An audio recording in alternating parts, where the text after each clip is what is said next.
નમસ્કાર દર્શક મિત્રો, હું બેલા 40,000 આપ સર્વેનું સ્વાગત કરું છું અમારા કાર્યક્રમ ગુડ મોર્નિંગ ગુજરાતમાં. દર્શક મિત્રો, આજની તારીખ પર નજર નાખીએ તો આજે છે 14મી એપ્રિલ, એટલે કે આજે ડોક્ટર બાબા સાહેબ ભીમરાવ આંબેડકરની જન્મ જયંતિ છે, જેને આપણે આંબેડકર જયંતિ તરીકે ઉજવીએ છીએ. તેમને આપણે અર્થશાસ્ત્રી અથવા તો બંધારણના ઘડવૈયા તરીકે તો જાણીએ જ છીએ, પણ આજે એમના એક વિશેષ ગુણ વિશે આપણે વાત કરવી છે. 1938માં અમેરિકાના સમકાલીન એમના એક લેખક અને પત્રકાર હતા જ્હોન ગુન્થર. તેમણે તેમની મુલાકાત લીધી હતી ત્યારે તેમના ઘરમાં તેમણે જોયું તો તેમની પાસે 8,000 પુસ્તકો હતા. બરાબર સાંભળ્યું મિત્રો, 1938માં બાબા સાહેબ પાસે 8,000 પુસ્તકો હતા અને જ્હોન ગુન્થર સાહેબ જ્યારે તેમને ફરી મળવા ગયા 1956માં, ત્યારે તે પુસ્તકોની સંખ્યા, તેનો આંકડો વધીને 36,000 સુધી પહોંચી ગયો હતો. તો વિચાર કરો મિત્રો કે તેમનો પુસ્તક માટેનો શોખ, તેમનો પુસ્તક માટેનો પ્રેમ કેટલો બધો હશે. દર્શક મિત્રો, પુસ્તકો પરથી આજની વિષય પર આવીએ. આજે આપણે જોઈએ તો દરેક માનવી આસપાસ ટેકનોલોજીથી ઘેરાયેલો છે, જેમાં પુસ્તકોનું સ્થાન થોડું ઓછું થઈ ગયું છે. તમારો મોબાઈલ તમારા હાથમાં 24 કલાક કહી શકે એમ તમારા એક હાથનો એક અવિભાજ્ય અંગ બની ગયું છે. જો વિચારો કે 24 કલાક તમારી પાસે મોબાઈલ ન હોય તો શું થાય, પણ આપણે આજે વાત કરવી છે તે સમયની કે જે સમયે મોબાઈલનું અસ્તિત્વ લગભગ નહિવત હતું અને દૂર દૂર સુધી વાત કરવા માટે પત્રો સિવાય પણ વાયરલેસ કનેક્ટિવિટી હતી. તો શું હતું તે જાણીએ આજે આપણા મહેમાન પાસેથી. આપણી સાથે આજે સ્ટુડિયોમાં ઉપસ્થિત છે પ્રવીણભાઈ વાલેરા, કે જેઓએ 43 વર્ષ સુધી પોલીસ ડિપાર્ટમેન્ટમાં ટેકનિકલ વિભાગમાં ફરજ બજાવી છે અને તેમની સિદ્ધિઓ વિશે તેમની પાસેથી જ જાણીએ અને તેમની પાસેથી જાણીએ એક અનોખું યંત્ર જેનું નામ છે હેમ રેડિયો. તો પ્રવીણભાઈ, આપનું ખૂબ ખૂબ સ્વાગત છે અમારા કાર્યક્રમ ગુડ મોર્નિંગ ગુજરાતમાં. Good morning, thank you very much. Pravinbhai, સૌથી પહેલાં તો હું આપને એ જ પૂછીશ કે આ હેમ રેડિયો શું છે ને તમે તેની સાથે કનેક્ટ કેવી રીતે થયા? બિલકુલ, જનરલી આપણે એવું માનતા હોય છે કે વાયરલેસ એટલે એક સરકારી સાધન, પોલીસ પાસે હોય, આર્મી પાસે હોય, પણ સામાન્ય પબ્લિક રાખી શકે વાયરલેસ એ લોકોને ખ્યાલ નથી હોતો.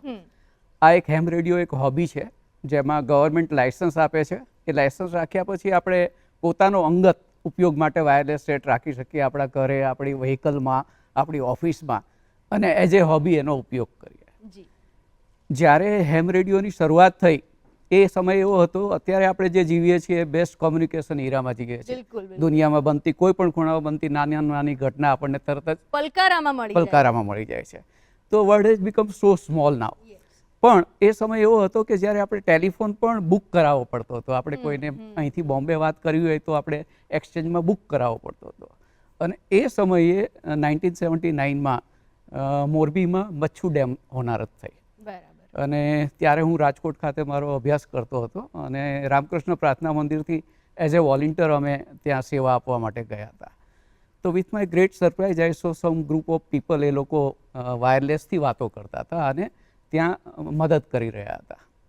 ત્યારે મેં જિજ્ઞાસાથી એ જાણ્યું કે આ શું છે. ત્યારે મને ખબર પડી ફર્સ્ટ ટાઈમ કે આ હેમ રેડિયો છે અને એક હોબી છે, પણ ઇમરજન્સીમાં હોનારત વખતે ખૂબ જ ઉપયોગી છે.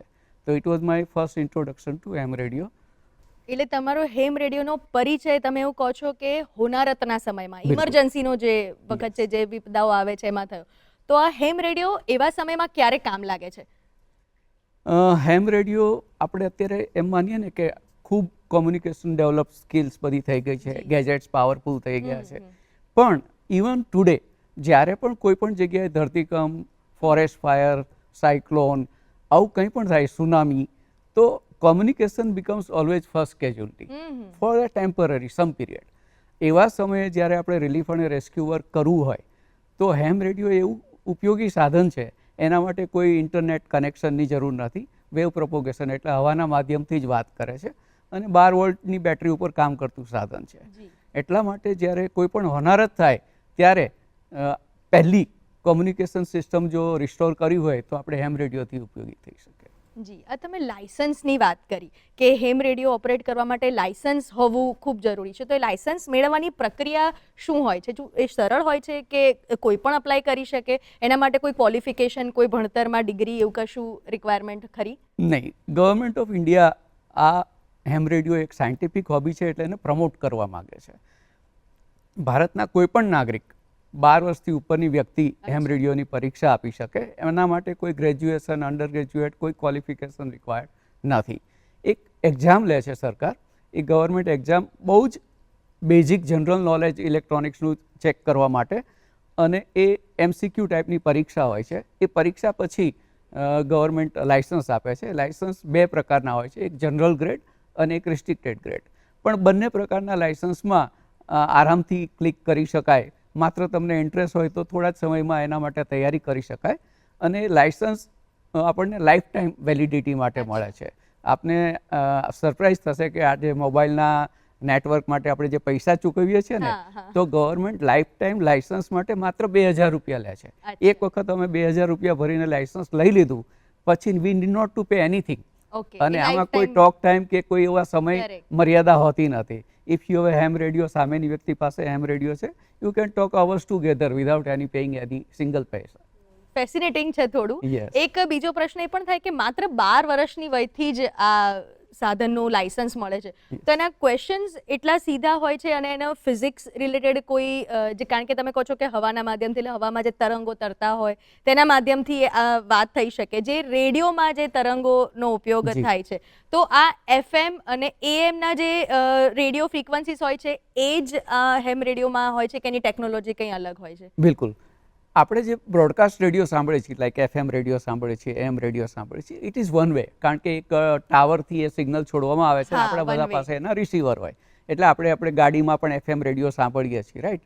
પણ આપણે બોલીએ તો એ FM માં ટ્રાન્સમિટ ના થઈ શકે. It required trans receiver, means જેમાંથી આપણે બોલી પણ શકીએ, સામે સિગ્નલ મળે અને સામેની વ્યક્તિ આપણને આન્સર આપે તો એ સિગ્નલ આપણને મળે. It is called wireless set. પણ આની મજા એ છે કે આના માટે તમારે હવાના માધ્યમનો જ, એટલે એમાં પણ FM, આપણે VHFની વાત કરીએ ને, જો વોકી ટોકી સેટની, તો એ VHF ફ્રીક્વન્સી ઉપર જેમ આપણું FM કામ કરે છે એવી જ રીતના કામ કરે છે. AM અને SSB એ બીજા પ્રકારનું કોમ્યુનિકેશન છે. વી યુઝ ટુ જ્યારે ગ્લોબલ કોમ્યુનિકેશન કરવું હોય ને, આપણે અધર કન્ટ્રી સાથે વાત કરવી હોય અથવા તો ઇન્ડિયામાં પણ દૂર સુધી, તો અમે HF બેન્ડ ઉપર SSB અથવા તો AM માં વાત કરીએ છીએ. અચ્છા, આની કનેક્ટિવિટી કેટલી ડિસ્ટન્સ કવર કરી શકે, ક્યાંથી ક્યાં સુધી વાત કરી શકે? બિલકુલ. VHF છે એ સામાન્ય રીતે સરફેસ ટુ સરફેસ 40 થી 50 કિલોમીટર વાત કરે, પણ અમે એના માટે એવો ઓપ્શન કર્યો છે કે અમદાવાદમાં અને ગાંધીનગરમાં રિપીટર નેટવર્ક ગોઠવ્યા છે. એટલે વીક સિગ્નલને હાઇટવાળા જગ્યાએ, સપોઝ ગિફ્ટ સિટીમાં કે અમદાવાદમાં હાઈ રાઇઝ બિલ્ડિંગ ઉપર અમારું રિપીટર હોય તો એ વોકી ટોકીની મર્યાદા પણ ખૂબ વધી જાય. તો ગાંધીનગરથી અમદાવાદ ને અમદાવાદથી બરોડા પણ વાત થાય. તો એ અમે એક રિપીટર સિસ્ટમ ગોઠવી છે. પણ સામાન્ય સંજોગોમાં VHF છે 40 થી 50 કિલોમીટર વાત કરે છે. HF is mean for global communication. તમારે અહીંથી બેંગ્લોર વાત કરવી છે કે અહીંથી જાપાન વાત કરવી છે કે US વાત કરવી છે, pan globe, yes, you have to change the band frequencies અને ડિફરન્ટ પાવર અને ડિફરન્ટ એન્ટેના. તો એનાથી આપણે ગ્લોબલ કોમ્યુનિકેશન થાય છે. આ વસ્તુ હોનારતમાં એટલા માટે ઉપયોગી થાય છે કે હોનારત સમયે ઘણી વખત આપણા કચ્છના ધરતીકંપ થયો તો અમે કચ્છમાં સ્ટેશન ગોઠવ્યા હતા, તો કચ્છથી ગાંધીનગર તો વાત થતી હતી, પણ સેમ ટાઈમ જાપાનમાં પણ વાત થતી હતી કે જાપાનની કોઈ ગવર્મેન્ટ જાણવા માંગતી હોય કે આપણે રિલીફ મટીરિયલ શું જોઈએ છે, તો એ કોમ્યુનિકેટ કરીને આપણને રિલીફ એડ આપે. તો આ it is A very useful HF communication જ્યારે હોનારત હોય. વાઈફાઈ સાથે પરિચય થાય ઘણીવાર, તો એમાં ચેનલ સેટ કરવાની હોય છે કે 5 નંબરની ચેનલ પર તમે હું વાત કરતા હોય તો everybody can listen the same channel જે 5 નંબર પર કનેક્ટ કરે. આમાં પણ હેમ રેડિયોમાં પણ એવું જ થઈ શકે? Yes, heme radio, every wireless set works on A operating frequency. Okay.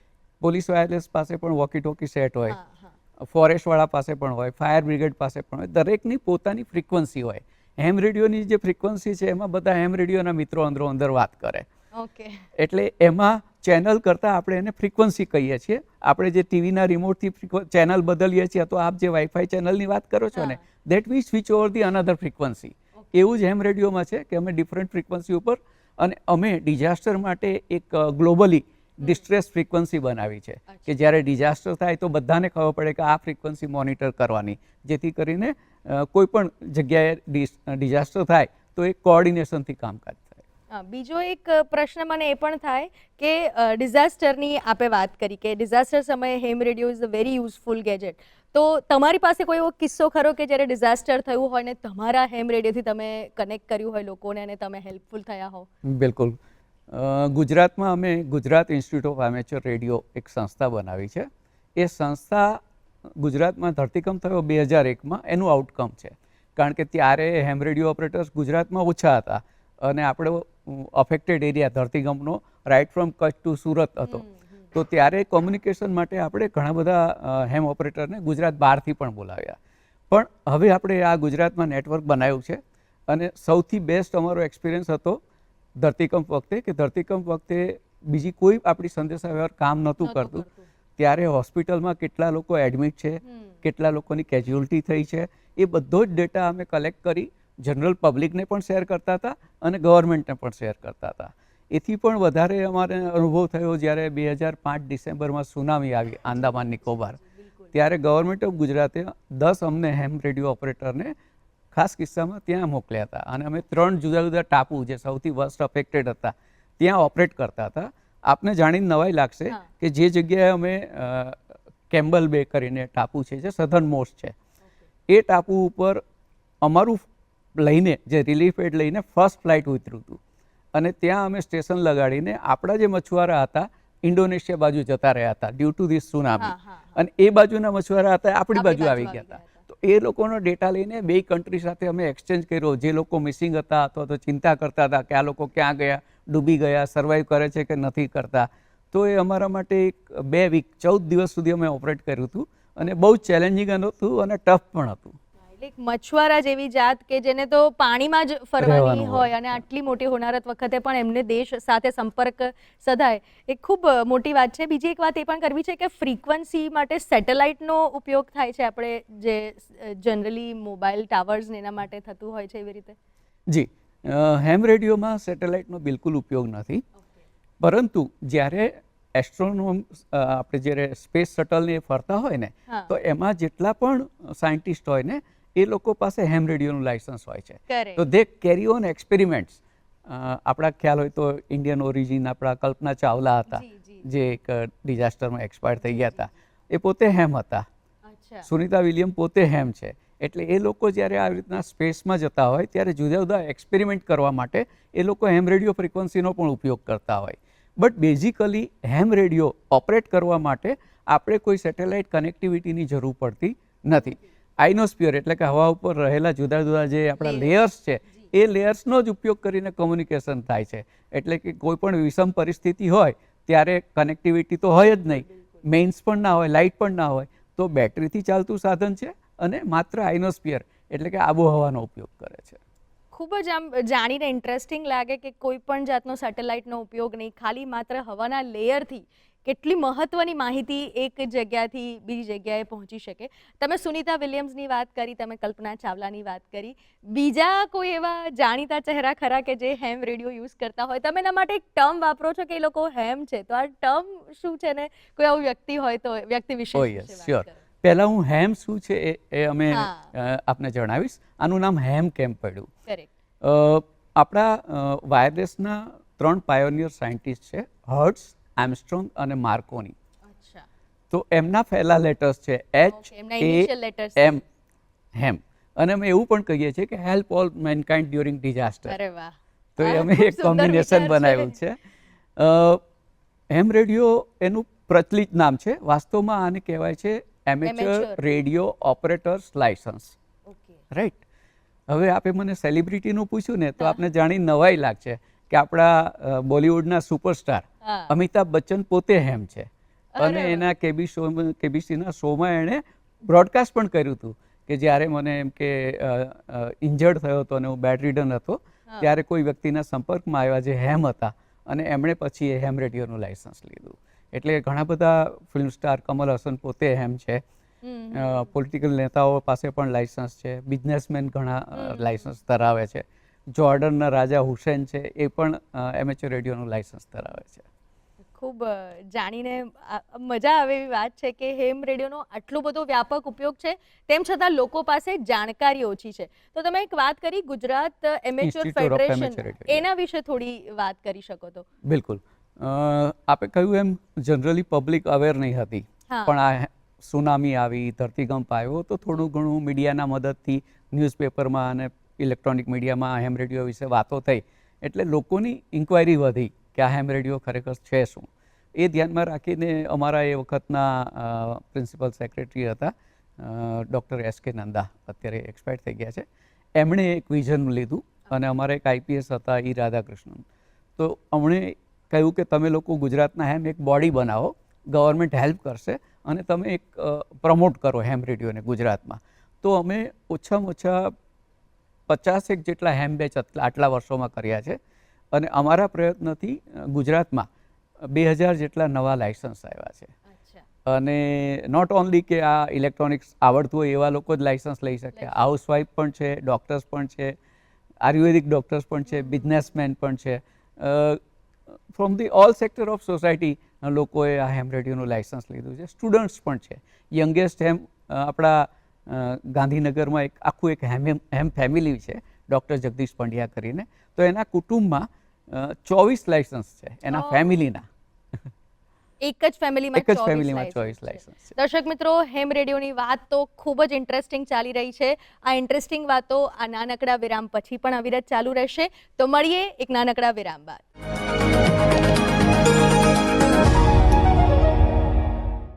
તો દર્શક મિત્રો, વિરામ બાદ આપ સર્વેનું ફરી સ્વાગત કરીએ કાર્યક્રમ ગુડ મોર્નિંગ ગુજરાતમાં. દર્શક મિત્રો, આપણે આજે હેમ રેડિયો વિશે વાત કરી રહ્યા છીએ, વાતો કરીશું, પણ તે પહેલા આણંદના એવા એક વિદ્યાર્થીને મળીએ કે જેણે પ્રાણીઓ પ્રત્યે સંવેદનશીલતા દર્શાવી છે અને પ્રાણીઓને થનારી કોઈ પણ બીમારીની પહેલેથી ભાળ મળે તેવું એક ગેજેટ વિકસાવ્યું છે. ચાલો મળીએ આણંદના આ વિદ્યાર્થીને. આપણે જાણીએ છીએ કે ક્યારેક પશુપાલકનું કોઈ પશુ, ગાય, ભેંસ ઇત્યાદિ બીમાર થઈ જાય છે તો તેમની દૂધ આપવાની ક્ષમતામાં બદલાવ આવે છે અને પશુપાલકોને નુકસાન પણ થાય છે. આ દિશામાં આણંદ જિલ્લાના એડી પટેલ ઇન્સ્ટિટ્યૂટ ઓફ ટેકનોલોજીના વિદ્યાર્થીઓએ આર્ટિફિશિયલ ઇન્ટેલિજન્સ અને સોફ્ટવેરની મદદથી એક ટેકનિક વિકસાવી છે જે પશુના બીમાર હોવાની જાણકારી પહેલેથી જ આપી દેશે. ये हमें पता है कि भारत एक प्रथम पोजीशन पे है दूध उत्पादन के, जो अभी हाल में 210 मिलियन मेट्रिक टन दूध उत्पादन करता है, पर हर साल इसमें से 3% दूध उपयोग में नहीं लाया जा सकता. इसके पीछे हमारे देश में दो मुख्य कारण हैं. पहला, बीमारी जिसे हम मैस्टाइटिस के नाम से जानते हैं, और दूसरा ईस्ट्रेस डिटेक्शन, यानी कि गाय कब प्रेग्नेंट होने वाली है, वो साइकिल कब चालू होते हैं, वो अधिकतर समय हम पहचान नहीं पाते. इस चीज़ के लिए हमने 2 डिवाइस बनाए. तो हमारा ये जो डिवाइस है वो जो हमारे फार्मर्स है या तो जो हमारे गाय को संभालने वाले हैं, वो अपने घर बैठ के ही पूरे अपने फार्म का निरीक्षण कर सकते हैं. जैसे कि अगर उनको जानना है कि अब मेरे गाय का ईस्ट्रेस साइकिल स्टार्ट हो गया, तो उनके फ़ोन में ही नोटिफिकेशन आ जाएगा या उनको संकेत मिल जाएगा कि अब मेरे गाय का ईस्ट्रेस साइकिल स्टार्ट हो गया है. या तो अगर मेरी गाय को मैस्टाइटिस होना स्टार्ट हो गया तो वो भी वो घर बैठे बैठे ही पता लगा सकता है. हमारे देश में ज़्यादातर किसानों के पास 5 से लेके 25 तक गाय होती है, तो उनके लिए ये जो मैस्टाइटिस और ईस्ट्रेस साइकिल डिटेक्शन करने के जो साधन हैं जो अभी मार्केट में अवेलेबल है, जिसकी कीमत करीबन 1 से लेके 1.5 लाख जितनी है, तो उतना सामान्य आदमी इतना अफोर्ड नहीं कर सकता है. तो हमने वो चीज़ को ध्यान में रखते हुए काफ़ी ज़्यादा कम कीमत में 2 डिवाइस बनाए हैं. एक तो जो मैस्टाइटिस डिटेक्ट कर सकता है और दूसरा एक ईस्ट्रेस साइकिल डिटेक्शन कर सकता है. इससे ये डिवाइस हर तरह के किसान उपयोग में ले सकते हैं.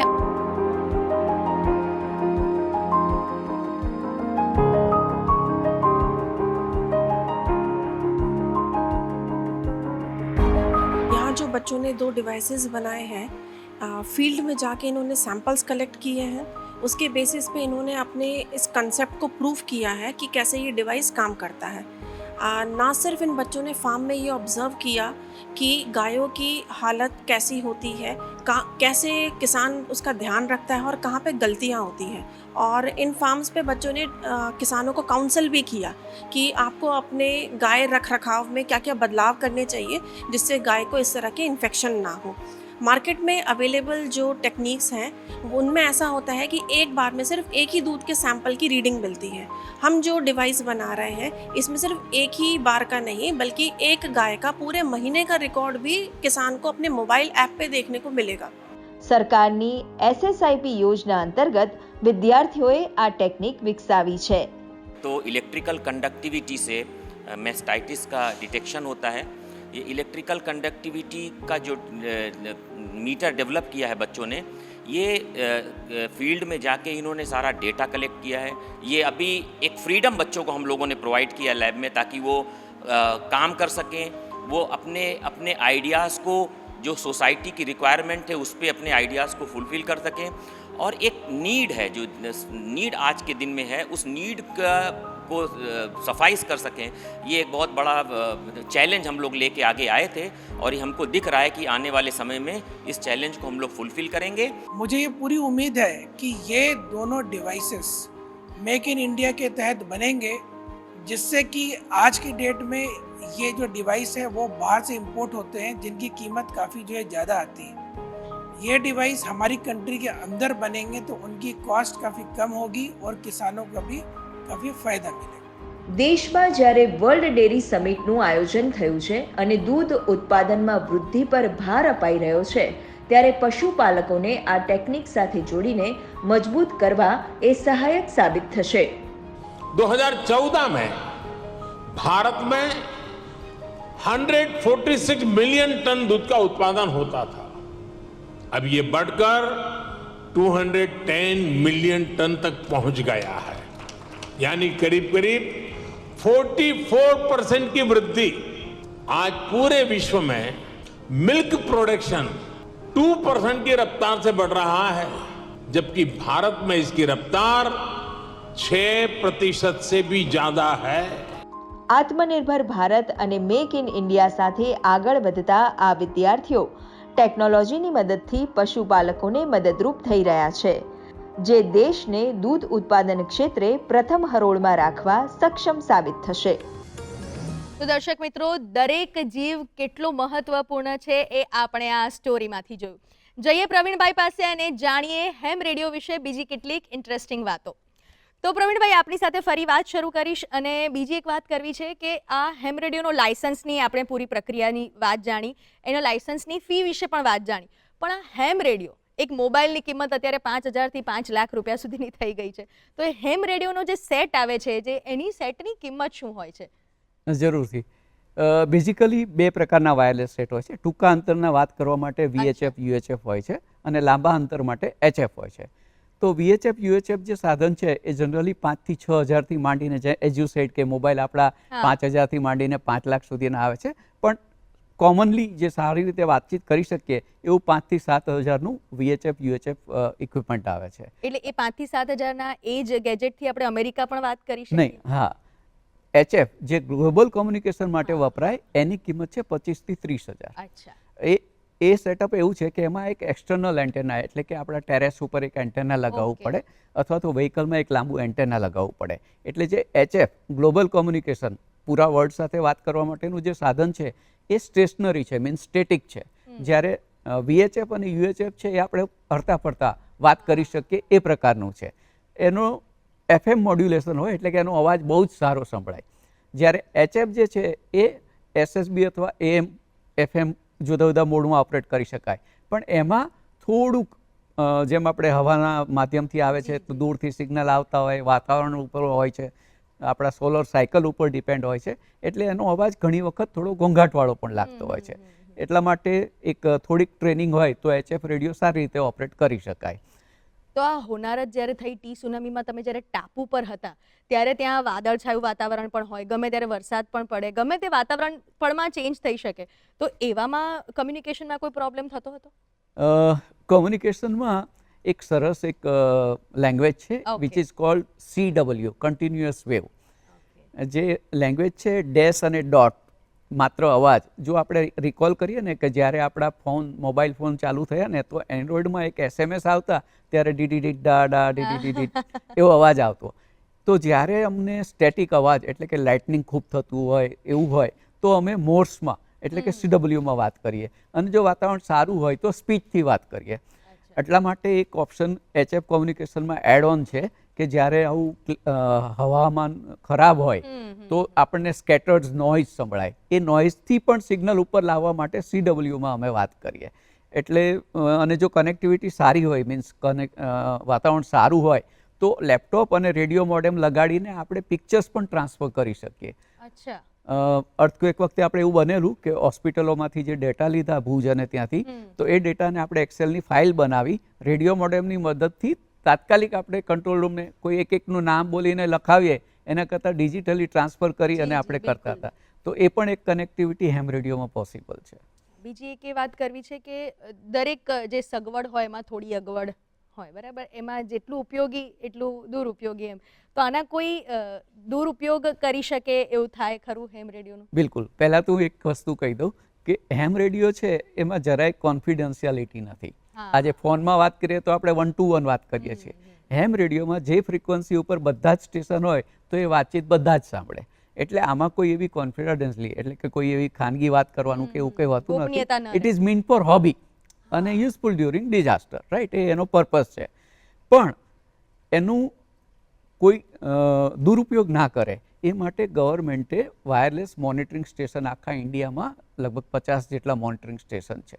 એ લોકોનું કામ નોટ ઓનલી હેમ રેડિયો, કોઈ પણ સ્પાય વાયરલેસ શોધવાનું, કોઈ લાયસન્સની મર્યાદામાં વાત કરે છે કે નહીં, ચાહે એ સરકારી હોય કે હેમ રેડિયો હોય કે કોઈ ખાનગી, તો એ લોકોને શોધી કાઢવા, એમનો દુરુપયોગને રેકોર્ડિંગ કરી લે અને ડિપેન્ડ અપોન ધ ગ્રીવિનન્સ, એમણે શું ભૂલ કરી છે એના ઉપર લાયસન્સ બી લઈ લે, ઇક્વિપમેન્ટ પણ સીઝ કરી લે.